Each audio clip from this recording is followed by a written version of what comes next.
are Locked On Packers, your daily Green Bay Packers podcast. Part of the Locked On Podcast Network, your team every day.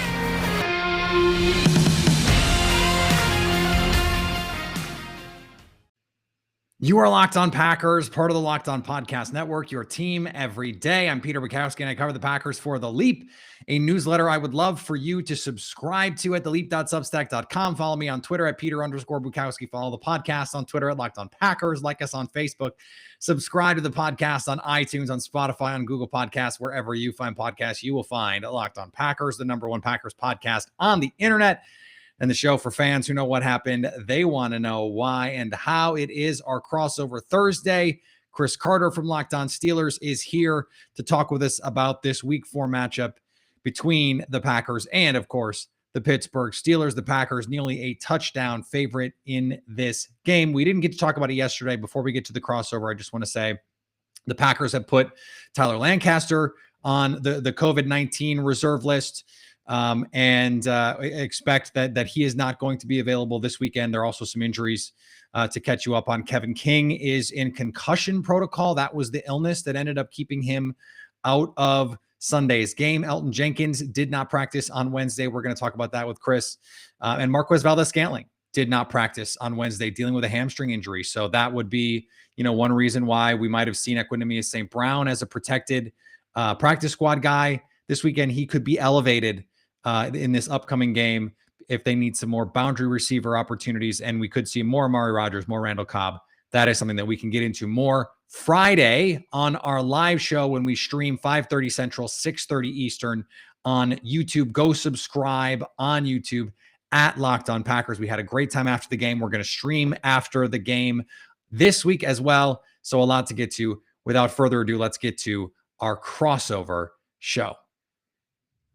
It's time for another crossover edition. Locked On Packers, Locked On Steelers. I'm Peter Bukowski. Joining me is my friend Chris Carter. And Chris, we have a matchup that I think before the season maybe looked a little juicier than it does now. To say the least. Part of that is because each of these teams has decided to lay at least one egg so far this season. But there's still plenty of reason of optimism for both teams, I think. Let's start here with Pittsburgh. And I think the looming question, this is something that you and I talked about on Locked On today, is this question about what's going on with Ben Roethlisberger. So I'll ask you again, what's going on with Ben Roethlisberger? Well, for the uninitiated of daily Ben Roethlisberger talk here in Pittsburgh, what's been going on is that Ben has really struggled in these first few games. I mean, he's not throwing the ball deep and over the middle. And what's crazy is and Steelers fans have brought this up is what happened to the offense that we saw in the preseason when they took on the Detroit Lions. And yes, it was preseason, it was Detroit Lions, but he was throwing in the middle of the field and he looked much more comfortable. Like the timing was there, just throwing the ball and everything was fine. Now it's like they have the heat when he has the time, he's still not making the throws, he's not making the right reads, and everything's out of rhythm right now. It's kind of gotten to the point where it's becoming a question. There's a lot of people in Pittsburgh saying, "Oh, should they just move on and do Mason Rudolph and just think that's the best shot?" The Steelers won't do that because they don't think Mason really gives them much that Ben doesn't right now. But I think right now the main question is can Ben Roethlisberger settle down and get back to reading defenses? Peter, everyone's going to talk about his arm. I don't think his arm's the problem. When he's throwing some deep balls, it's either getting there or it's just missing. But the biggest problem is that he's not able to process and consistently hit those 10, 15-yard routes where Juju breaks into the open part of a zone defense and he's unsure of when he's supposed to throw that. And that's been the biggest issue is mentally. And, they need that. They need him to get past that because this is not an offense with Antonio Brown to pick it up and he can just heave it to him and get it done. Najee Harris is a playmaker, but they need a little bit of balance so that defenses can't just pay attention to him. The offensive line they knew would struggle, but Ben Roethlisberger they were hoping would be at least, somewhat of a cerebral quarterback, and he hasn't been that early on. Yeah, I was just looking up the next gen stats on their completion percentage above expectation. The worst quarterbacks in the league right now, Justin Fields is at the bottom of the list. Zach Wilson, Trevor Lawrence, Tua, and Ben. Not a great company to keep. No, not ideal. So When you're looking at, okay, if this is the plan, this is the formula for getting things on track. Is it okay? We need to try and find the way, whether it's hard play action to create shot plays, or is it we're just going to have to live in this world where Ben is getting the ball out quicker? He just has to be more decisive, which of course, he's a veteran quarterback. It's not like he's a rookie and he can't process the field. It doesn't seem like he's playing with confidence right now. So how do they fix that? How do they find some rhythm here? It's going to be kind of what they've done in years past. Because here's the thing, this isn't new. Like, we've seen years where Ben Roethlisberger's just been like, yeah, I'm throwing it over there. He's like, it's kind of been, and I think what kind of masked it at times was he had Antonio Brown to save him for so many years. And again, I know some Steelers fans like, Chris, you're turning on Ben. I'm like, listen, guys, I'm very neutral on Ben Roethlisberger. I respect him a ton. I think he's a Hall of Fame quarterback. But when it comes to honestly assessing his bad days, there's been plenty of games. Like there was a game where they beat the Chiefs years ago. I think it was a 2016 or 27. I think it was 2017. And but it was on a fluke play where he threw it. It should have been picked. Antonio Brown snatched it out of the air and ran it to the end zone. There's been several plays like that over his career where he had that superstar receiver saving him or Le'Veon Bell saving him. I think now it's in a point where, and then eventually what happens is he wakes back up, finds whatever rhythm he needs to be in, and then he starts making the throws that are like, okay, that's prime Ben Roethlisberger. But he's been in those ruts, and the problem is he's in a rut right now, and it doesn't look like he's getting out of it. I will say that it looked like he was out of that rut early and going into the middle part of last season. And then whatever happened late in last season, he kind of fell back into it where he wasn't seeing the field, wasn't paying attention to what the rotating safeties were doing. And that's led to problems. So can he overcome it? He's going to have to. Otherwise, they're going to be like, well, you know what? I think if he can't overcome this by a few more weeks, that's when they have to ask serious questions. Is like, listen, if you can't just be a veteran quarterback and just make the consistent throws that an NFL quarterback's supposed to make, what's the point? Right. The offensive line is a big part of this too, because in the offseason, there was a lot of discussion. What is the future of the offensive line? We have the somewhat surprising decision by David DeCastro to retire. And then they go out and they use their first round pick on Najee Harris. We don't need to adjudicate the offensive line versus running back part of this, but where is this offensive line right now? Because they're also dealing with some injuries as well. Well, the offensive line is, still struggling. Center Kendrick Green, looks strong at times, but also looks weak at times. And he's trying to find himself. Remember, he played guard most of his time at Illinois. That was an adjustment he's been making. But Mike Tomlin, I think, described it best in his Tuesday press conference. He called it popcorn with the run game. Sometimes you'll get 4 guys blocking the right way and 1 guy missing, and it's all over. Sometimes you'll have 5 guys blocking the right way and Najee misses the hole. And it's just been thing after thing that's kind of blown up the efforts that the Steelers have put together to be successful in the run game. It just hasn't happened for them yet. And I think that's their biggest struggle right now. The biggest thing that I always push back on when people go into the running back versus offensive line situation, I would have agreed if we were talking Penei Sewell, though he's not playing well right now, or if we were talking Christian, or was it Rashawn Slater and Christian Darrisaw, almost made it Christian Slater. That would have been a whole different person. I don't think he'd be a good offensive lineman. No, that's not you got to have Rashawn or Christian. Yeah, that doesn't work, man. It'd be a whole other person.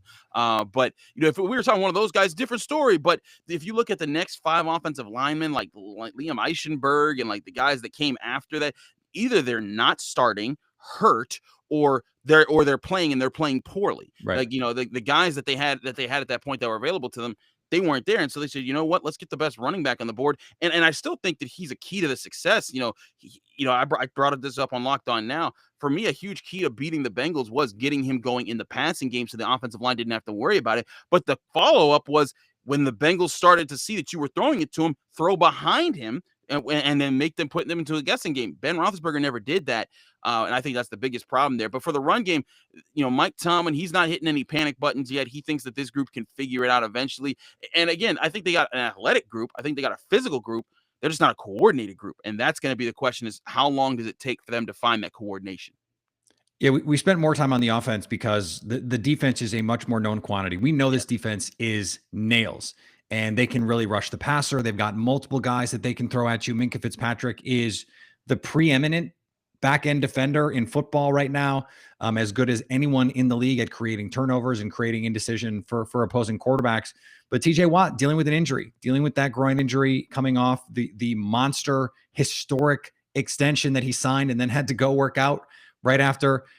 So what is TJ Watt's status, and how critical is he to how good this defense would be in a game like this? Well, he was limited practice on Wednesday. I was there watching, and we're not allowed to say what we see, but we're allowed to say what the injury report says. Those typical NFL rules.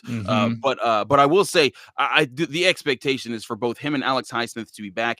It's crazy that week 1 game against Buffalo. Everyone's like, oh, I guess that was just a fluke game. Like, I don't think it was a fluke game as much as far as they had their whole defense that game, minus Stephon Tuitt. But in the Raiders game, the day of, they thought they were going to get Devin Bush and Joe Hayden. Both of them end up not being able to play. Then they lose TJ Watt, Alex Highsmith, and Tyson Alulu during the game. That's 5 defensive starters, 4 of which are in your front 7, and that's the group that makes the money for the Steelers. So that was a big problem. And then you saw against the Bengals, Melvin Ingram played 100% of the snaps. That was never the plan with Melvin Ingram in this game. But it looks like all indications say that all those guys should be back.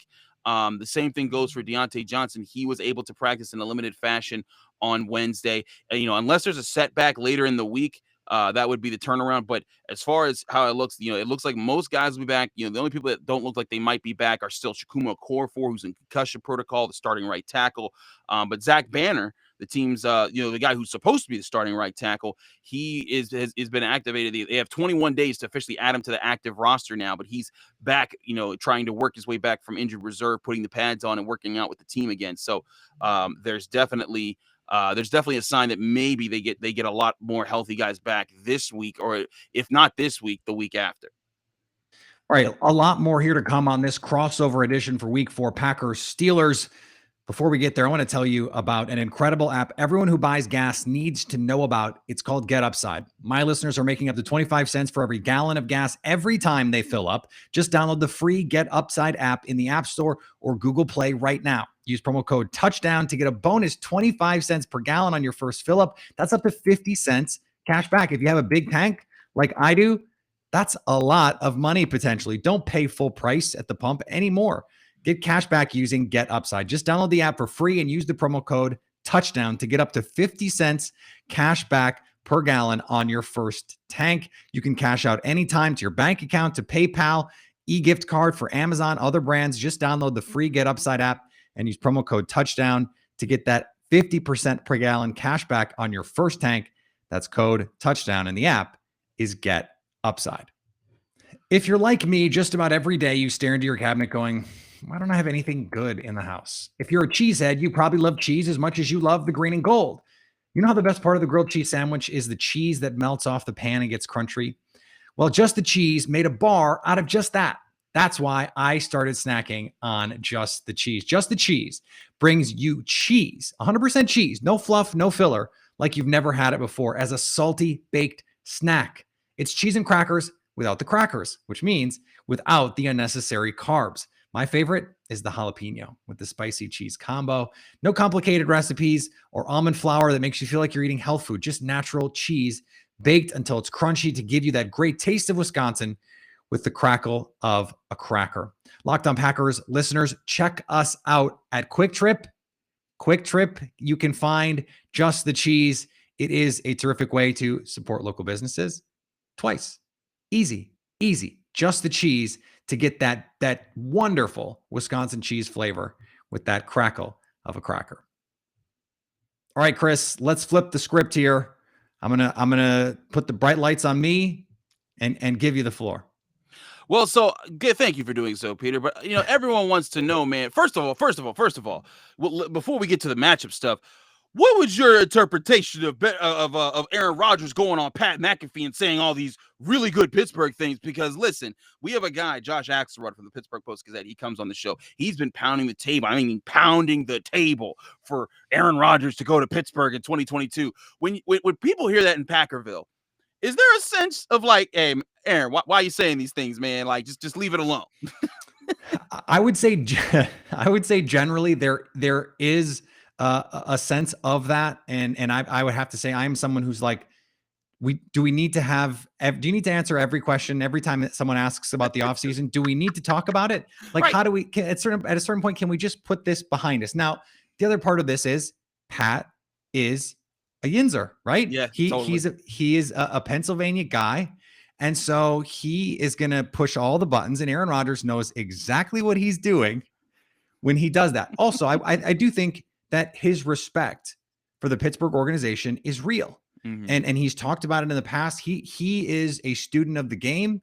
He's someone who respects the history, the ownership group there. I think Mike Tomlin is, other than like Bill Belichick and Andy Reid, I don't know that there's any coach in the league who is better respected from other players on other teams than Mike Tomlin.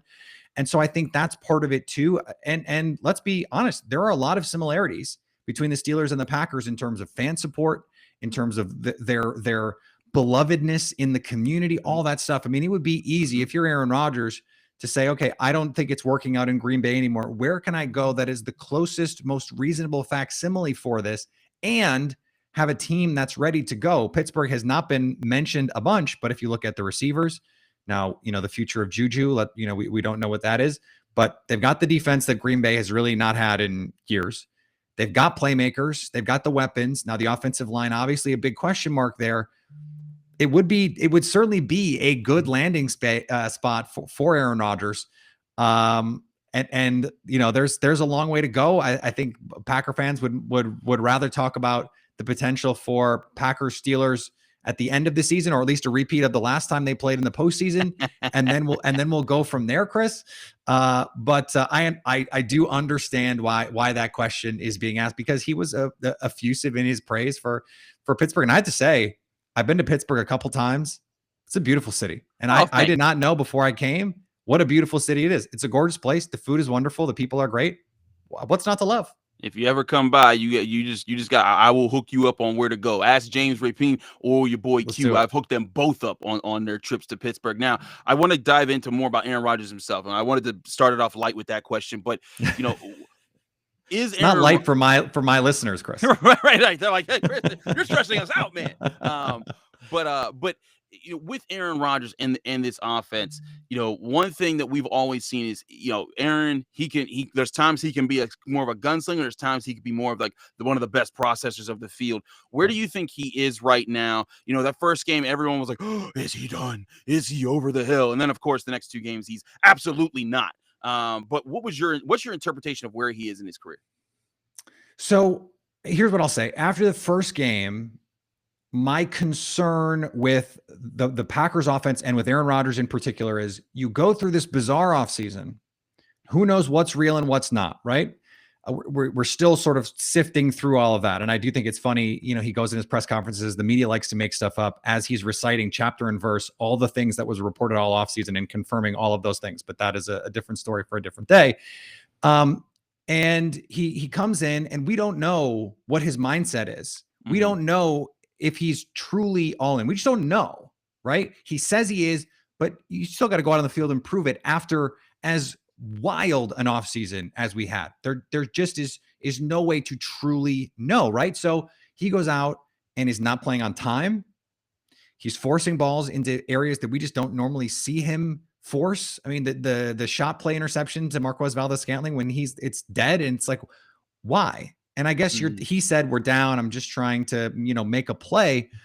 And so I think there were questions to say, is he reverting to some of the 2018 tendencies when he was just like over Mike McCarthy, did not want to be there with McCarthy anymore? He did by all reports, basically, he did not, that relationship had gone sour. Let's just be as diplomatic about it as possible.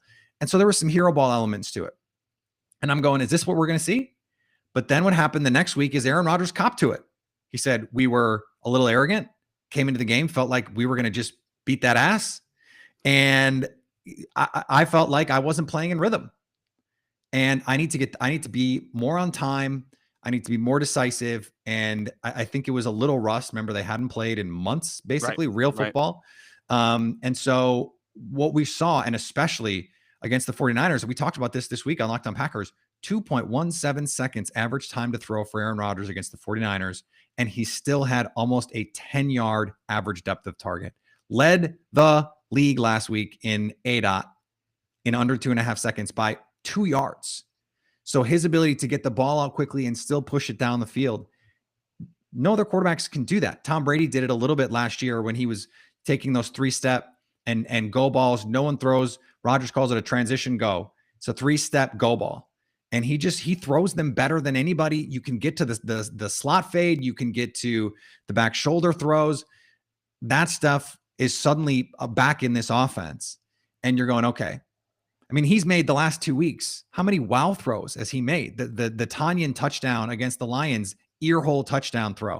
I mean, the sideline throw on 3rd and 14 to Davante Adams against the Lions, where he drops it just like you couldn't reach out and hand him the ball in a better situation 50 yards down the field. And we saw it again against San Francisco. A couple throws to Davante Adams, a throw on the last drive to Davante Adams over Fred Warner's outstretched hands. He seems dialed in now, back in this offense, playing in rhythm, getting the ball out. And that's when he's the scariest. They're going to have to do it again this week because Elton Jenkins not currently practicing. They were able to string some things together on the road against San Francisco. Can they do it, after a week of showing all the empty and all the different things? We'll see. I think Pittsburgh's going to have a plan, but everyone has a plan until they get punched in the mouth, right? Yeah, that's usually how it goes. Mike Tyson would say that as well. I will say, though, Joe Hayden did confirm to us on Wednesday after practice that Aaron Rodgers is his favorite quarterback of all time. So that's going to be an interesting matchup when they line up against each other. But before we roll to our final segment, I wanted to ask you about the defense. Give Steelers fans a sense of what is this Packers defense strength. I know Zadarius Smith is out, but they still got plenty of talents. I really like Jair Alexander. I like Darnell Savage. There's a lot of good parts to this defense. But what is the thing that this defense bases itself in? So, the short answer is we're still figuring it out because Joe Barry is the new defensive coordinator coming in. And what I think is interesting is we did not really know what to expect out of this defense. We assume it's going to be the Vic Fangio, Brandon Staley principles. And to be sure, a lot of quarters, a lot of tight fronts. They did some really interesting things against the 49ers where they crowded the middle on the defensive line and strung their outside, their edge players out. So it was just like, okay, you're not going to run down our throats and you're not going to spread us out and run it. So it was like the 49ers, Kyle Shanahan, who's basically the preeminent run design mind in the league, he had no answers for that. So it's going to be interesting to see Pittsburgh try and attack that with Najee Harris. And then it's a lot of quarters, a lot of 2 high safeties, a lot of you're not going to beat us over the top. Well, if Ben doesn't want to throw over the top, now what is the counter? Is it going to be more man coverage? Is it going to be more cover 3 and saying we dare you to throw it over the top? What I have appreciated is over the last 2 weeks, they have been able to adapt and we've seen more pressure. So last week against a very good offensive line in the 49ers, they hit Jimmy G 11 times. They mixed pressure looks. They would show 6 and rush 4. They would show 4 and rush 6. And they had a 7-man pressure in the red zone that Jimmy G turned into a touchdown, just made a great play. They are going to force Ben Roethlisberger to throw with pressure in his face. And they're going to hope that he does what he did last week and throw it to the guy in the wrong color jersey. And I think that's the force that they're going to exert on this game. They're inconsistent in the run game. I think that they're gonna give you some short passes, but they played some sticky man coverage against the 49ers and against a very talented group of receivers with Kevin King out there, out and Eric Stokes in the game. I thought the secondary played really well. The secondary is the strength of this team until Zadarius Smith gets back. And so it's an interesting strength on strength kind of thing where they're going to force you to throw underneath and they have a great secondary, and the Steelers only throw underneath and they've got great receivers. So it's going to be a match of strengths in that way. It's going to be very interesting. We're going to get to more of those matchups in just a second. But first, I got to tell you all about rockauto.com. Save time and money while using Rock Auto. Why choose to spend 30%, 50%, or even 100% more for the same parts from a chain store or a car dealership when you can go to rockauto.com and get better prices? For example, a Honda Odyssey fuel pump can be worth $353 from the chain store, but it can be worth $216 if you just visit rockauto.com. Rock Auto is a family-owned business serving do-it-yourselfers for over 20 years. Rock Auto prices are reliably low for every customer. They have everything you could need, from brake parts to tail lamps to motor oil and even new carpet. Go explore their easy-to-use website today to find the solution, to your auto part needs.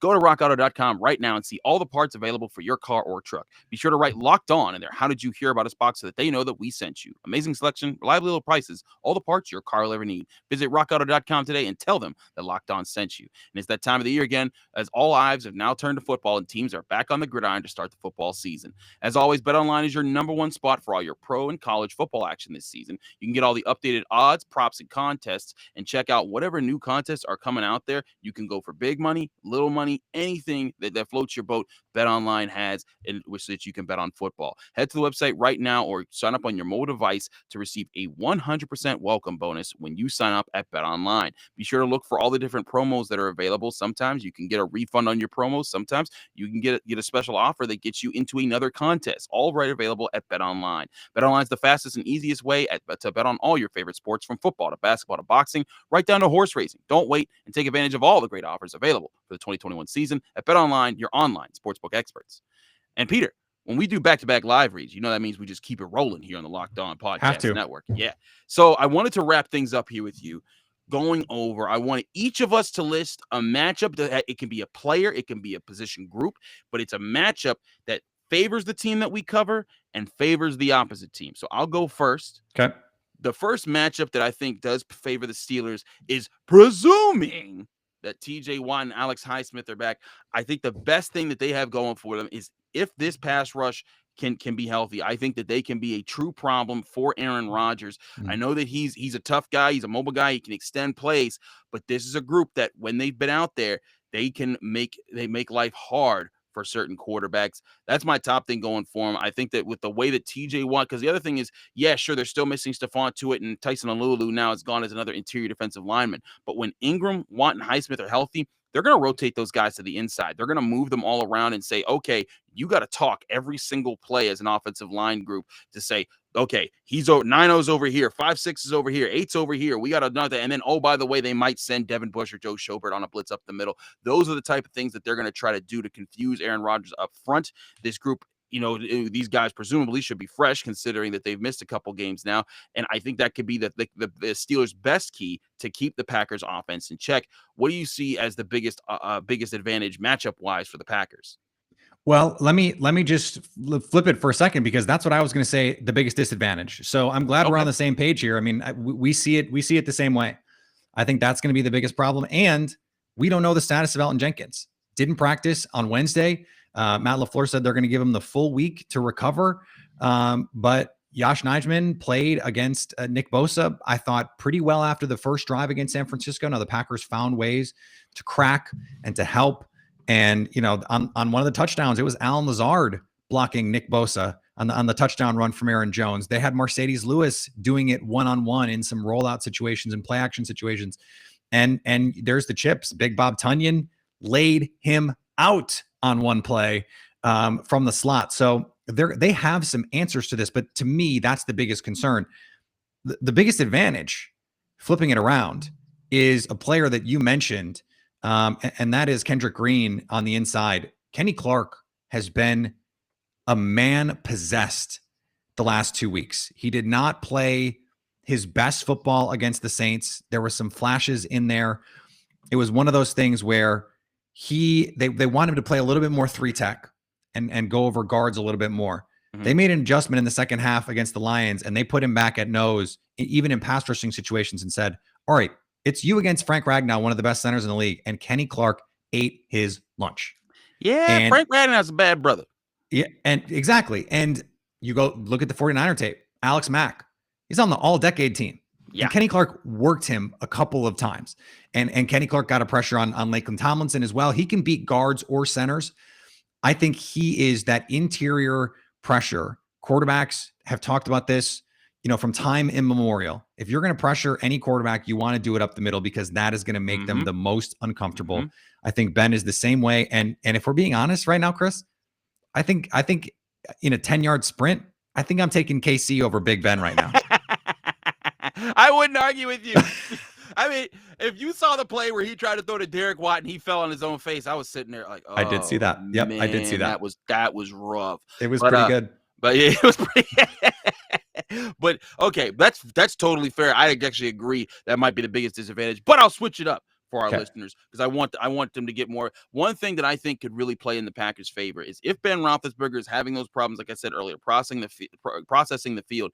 The Packers have some athletic guys in the secondary who can attack some passes. You know, I talked about I love Jair Alexander. You know, Kevin King, an athletic guy. Eric Stokes, a good backup to have. But Adrian Amos and Darnell Savage. Yeah. Those are two safeties that fly. They move around fast. Like if I'm the Packers, I'm looking at how Ben Roethlisberger struggles and discerning between cover 3 and cover 2 when they line up as one in pre-snap and then adjust to the other in post-snap. That's where I'm going right there. I'm saying, yo, you guys are going to be responsible for covering a lot of ground. And if you see a ball that you think is errant, go and get it. You got to go make a play. So that's where I see the biggest disadvantage right now. That athletic secondary is going to, Ben Roethlisberger has been sure about his arm so far. This is not the greatest week to be testing a secondary against a group like the Packers. It's not. And the secondary is playing with a lot of confidence. One of the things that stood out to me, I was watching the All 22 earlier, is in week 1, I don't think anyone had confidence in where they were going to be. And this is a new defense, and they didn't play the starters a bunch in the preseason. I thought that was a mistake. And if you're going to do that against Sean Payton, he's just going to destroy you. And he did. And whatever they did in the intervening weeks, at least by the end of the Lions game, they came out with a much better understanding of where everyone needed to be. And against the 49ers, a team, Kyle Shanahan is as good as any coach in the league at getting you to blow coverages. He knows everything about what your defense requires. And so he plays with your keys. He wants you to read a key that is not really a key. He's trying to fake you out the whole way.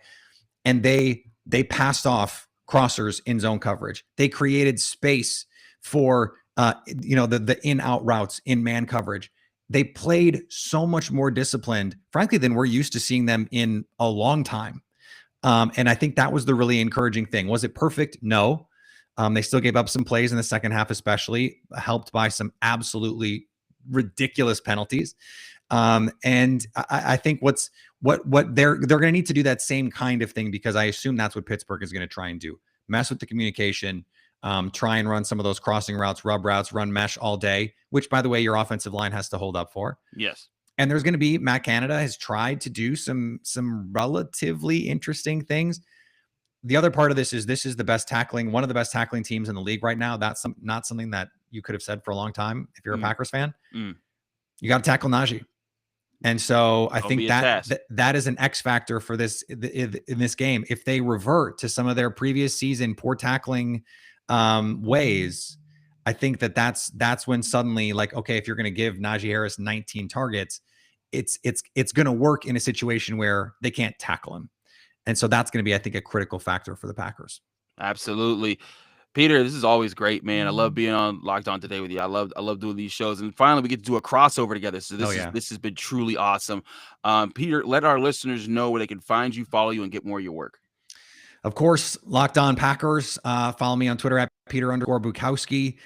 Subscribe to The Leap, which is a newsletter that I do with Jason Hirschhorn every week. We're on YouTube and wherever you get podcasts. Of course, Locked On Packers is there. Chris, do the same for my listeners, because I know I hear every week from people. They're doing recon.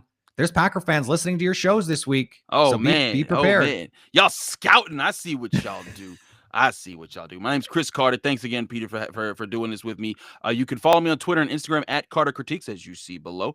If you're watching on YouTube, you can also listen to the Locked On Steelers podcast Monday through Friday, just like you listen to Locked On Packers on the Locked On Podcast Network. You can read my work at dkpittsburghsports.com. I did a film study on Ben Roethlisberger's struggles in reading the field that they released this past Wednesday. So go check that out if you want to go see some of my film studies on him. I also do work for Steeler Nation Radio and WPXI Channel 11, our local NBC affiliate here in the city of Pittsburgh. Peter, this has been great, man. I wish I was able to make the trip to Green Bay to come hang out and see that. I've never been to Wisconsin as a state. So at some point, I need to check that off my list. It's a good state. Obviously it's a great place to watch a game. You have to know that by now. Yes. I didn't ask you for a prediction, but we should probably make one quickly as we're winding down here. I like the Packers 27-20. I got Packers 24-17. 19. There's gonna be like a weird score somewhere. There's gonna be A couple weird field goals. I like it. Yeah, No, like I was thinking, my initial thought was like 24-16 or something weird like that. 20. Yeah. So yeah, I'm with you. I'm into it. It's going to be I think it's going to be a great game, honestly. I think it's gonna be exciting. So I can't wait for it, and we'll talk soon, man. Absolutely. All right, I want to thank Chris for joining the show. Awesome to talk to him. He's one of my favorite people on the network to talk to. I guess I say that a lot. I love the network. I love talking to the guys on the network and the ladies. I think they do a great job, and I think Chris is one of the best guys that we have here. So awesome to talk to him. We'll be back tomorrow. We'll be back tomorrow with our live stream on Friday, 5:30 Central, 6:30. And again, I got some tweets about this. I want to thank everyone who makes Locked On Packers their first listen in the morning. Make us part of your daily routine. Wake up, make coffee. I do this every morning. Wake up, make coffee, listen to podcasts. That's what I do. I listen to podcasts in the shower in the morning, getting ready in the morning. It is my everyday routine. So thanks to those of you who make us part of your morning routine with that first listen. Follow me on Twitter, Peter_Bukowski. Follow the podcast on Twitter, Locked On Packers. Like us on Facebook. Subscribe to the podcast, iTunes, Spotify, Google Podcasts, wherever you find podcasts, you will find Locked On Packers. Subscribe to The Leap. Subscribe to us on iTunes. Subscribe to us on YouTube. We are free. We are free.